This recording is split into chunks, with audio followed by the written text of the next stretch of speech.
Imagine waking up to your coffee mug jittering across the table, your picture frames tilting like they're drunk, and a low rumble under your feet that feels like the earth's got a secret it's dying to spill. For weeks, my house in Cedar Grove, Ohio, was shaking like it had a mind of its own. And when I found out why, an entire train tunnel built right under my backyard by my HOA, I turned their sneaky scheme into a $10 million payday. But let me tell you, getting there was a fight I never saw coming, one that'd make me question every neighbor I thought I knew. I'm Ben Carter. Just a regular guy who scraped together every penny from 12 years of fixing cars to buy my dream home in Ridgeview Estates. This place was my haven, big backyard for my mud buddy to chase squirrels, a porch for cold beers at sunset, and a quiet street where folks waved hello. I'd been here 16 years, paid my HOA dues on time, kept my grass trimmed. Never made a peep about their dumb rules like no basketball hoops. So when the shake started, I figured it was maybe a gas line or some underground glitch, nothing a quick call to the HOA couldn't fix. Boy, was I wrong. It started small, my chandelier swaying at night, Buddy whining like he heard ghosts. I asked my neighbor, Jim, if he felt it while we grabbed our mail. Old houses creak, Ben, he said, shrugging. But my place was barely 15 years old. And these weren't creaks, it was like a freight train rolling through my basement. One night, the shaking cracked my living room wall, a jagged line splitting my wife's old family photos. That's when I called Patricia Lang, our HOA president, a woman with a smile like a used car salesman and a knack for dodging questions. Ben, you're imagining things, she said, her voice dripping with boredom. Check your foundation, old houses settle. I bit my tongue. My house ain't old, Patricia, and this feels like something's moving underground. Every night at 11:45. She sighed. HOA doesn't handle personal home stuff. Good luck. Her brush-off stung. But what got my radar up was seeing her silver BMW crawl past my house that afternoon. Her phone aimed at my yard like she was snapping evidence. That night, the worst rumble yet sent my bedside lamp crashing at exactly 11:45 p.m. I stumbled downstairs, heart pounding, and pressed my ear to the floor, definite machinery, like a train. This wasn't pipes. This was big. Next morning, I called a geologist, Kate Simmons, who showed up with gear that looked straight out of a sci-fi flick. 30 years in this game, she said, scanning my backyard, and I'm telling you, something man-made's moving under here, heavy. Regular, not deep enough for city subways. She brought in ground-penetrating radar, and the images blew my mind. A massive, round tunnel, fresh-built, snaking right under my property, stretching beyond my lot lines. This cost millions, Kate whispered, and it's recent. My hands were shaking as I called my buddy, Sarah Klein, a real estate lawyer who doesn't mess around. They can't build under your land, Ben, she said, eyeing the scans. You own from the surface to the core of the earth. I rented a mini excavator that weekend, and with Jim's help, we dug in my backyard's far corner. 3 feet down, we hit smooth concrete, a curved tunnel roof, big enough for a train. Then we found it. A metal hatch with the Ridgeview Estates HOA logo etched on it. This ain't city work, Jim said, pale. Our HOA did this. My phone rang. Patricia, her voice sharp. What are you doing, Ben? You need HOA approval to dig. I laughed, bitter. Funny, I was going to ask you about the train tunnel under my house. Silence, then a quick, that's city infrastructure, nothing to do with us. I wasn't buying it. Then why's your logo on it, Patricia? She stammered about an emergency HOA meeting tomorrow and told me to fill the hole. After she hung up, Jim and I kept digging. And that night, I heard it clear as day, a train humming below my basement. This wasn't just a tunnel. It was a secret railway, built without my okay, my money, or even a heads up. And Patricia's sudden interest in my yard told me she knew exactly what was at stake. Next evening, I walked into the HOA meeting. The community center packed with neighbors whispering like I was the town pariah. Patricia sat at the head table, cool as a cucumber, but her hands gripped that gavel like a lifeline. I had Kate's scans, my deed, and a recorder in my pocket, ready to blow this wide open. Order, please, Patricia cooed, her smile all teeth. We're here about Mr. Carter's unauthorized digging, endangering community infrastructure. I stood, voice steady. Infrastructure? You mean the secret train tunnel you built under my house without my permission? The room exploded, folks shouting, chairs scraping. Patricia banged her gavel. Come down. It's a misunderstanding. I held up the scans. These show a tunnel under my land, built after I bought my house. Explain that. Her assistant, Karen Wells, jumped in, all prim. It's a community project, Ben, linking us to downtown shops, for everyone's benefit. I slid my deed across the table. On my land, without my say-so. Show me where I signed off. Patricia's smile faltered.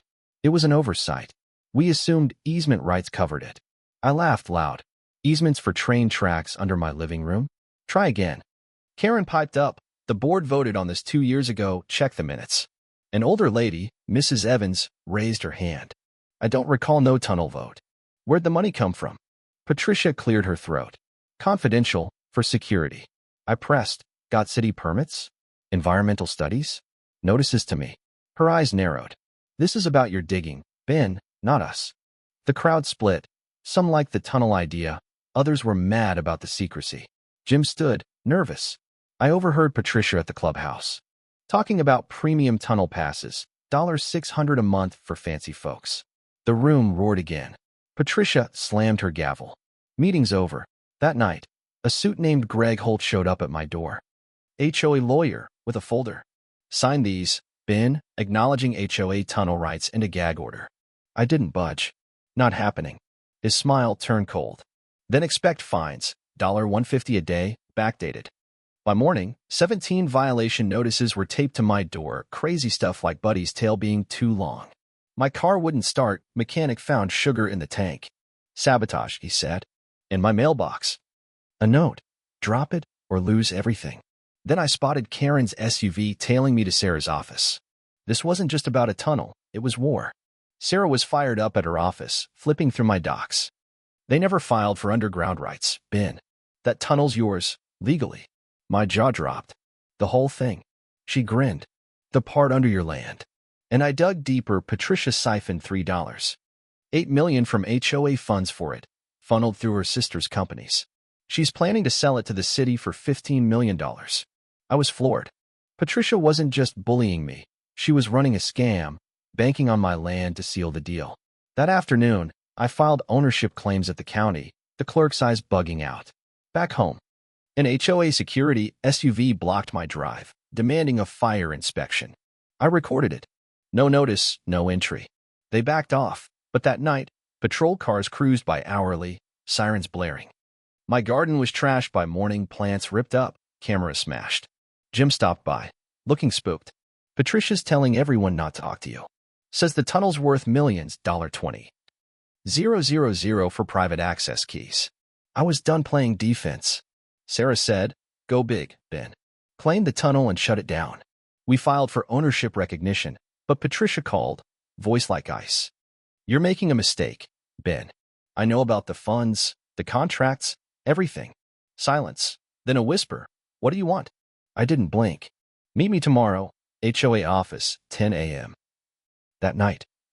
The rumbles didn't bother me. They felt like leverage. At the meeting, Patricia wore a power suit, Karen scribbling beside her, 3 board lackeys glaring. I brought Sarah and a court reporter. This ain't mediation, I said, sliding over my claim. I own the tunnel under my land, county approved. Pay $6 million for easement rights, or I seal it tomorrow. Patricia went pale. That's extortion. Karen snapped. Sarah was smooth. It's property law. Build on his land, it's his. Patricia leaned in, venomous. We'll triple your fees, fine you daily, drive you out. I pointed to the reporter. Threats recorded. And the city inspector's curious about your unpermitted tunnel. They froze. 1 week, I said, walking out. That afternoon, a crane was in my yard, digging a utility repair hole right over the tunnel hatch. The paperwork had a forged signature. I called the cops, but they called it civil. A news van rolled up. Reporter shoving a mic in my face. Why are you holding your community hostage, Mr. Carter? Patricia's press release painted me as a greedy jerk. Neighbors called, pissed. Online forums trashed me. Someone spray-painted sellout on my garage. I was losing it, but Sarah texted. City records show no repair permits. Patricia's husband hired the crew. Then the kicker. She's buying land at the tunnel exits with city council pals for a shopping plaza. Next morning, a city transit rep, Miss Torres, showed up. Director Paul Grayson wants to meet about your property. At his office, Grayson was straight up. Your tunnel matches our city transit plans, north-south link we couldn't afford. Patricia offered to sell it for $15 million, but she doesn't own it. I laid it out, vibrations, scans, HOA logo. Grayson's eyes widened. She built without permits? I nodded. It's mine now. He slid over a number, $9.2 million for tunnel rights, plus $1. $8 million for damages and home access. We'll expose her fraud, he promised. That night's HOA meeting was a circus, every seat packed, Patricia at the podium, all fake charm. We've got proof, been approved the tunnel, she said, cueing Darren to lie about a barbecue chat 3 years back. Then a doctored audio of me. Build whatever. I'll take anything. Forged papers with my signature sealed it. I shouted, that's fake. But the crowd wavered. Patricia smirked until the doors burst open. Grayson and 2 cops strode in. Patricia Lang. Karen Wells, you're under arrest for fraud, embezzlement, and forgery. I stepped up calm. The city bought my tunnel segment, legally mine. They're probing your $3.8 million scam. Darren, guilt-ridden, handed a detective a USB of Patricia's emails. Gasps echoed as cuffs clicked. 6 months later, I'm hosting a block party in my backyard, the Unity line humming below. Linking downtown. Patricia and Karen got 8 years each, paying HOA restitution. Neighbors apologized. Some helped expose the truth. New HOA president, Judge Ellen Hayes, toasted to fairness. I kept my house, banking $11 million, funding a legal aid for HOA victims. But I wonder, could I have spotted their game sooner? Saved the heartache? Should I trust these folks who doubted me? What do you think? Was I right to fight, or could I have played it softer? Drop a comment, share your HOA horror stories or neighbor fights. Hit that like button, spread this tale. And let's talk about standing your ground. This has been from Cedar Grove, where the ground beneath you might just change your life.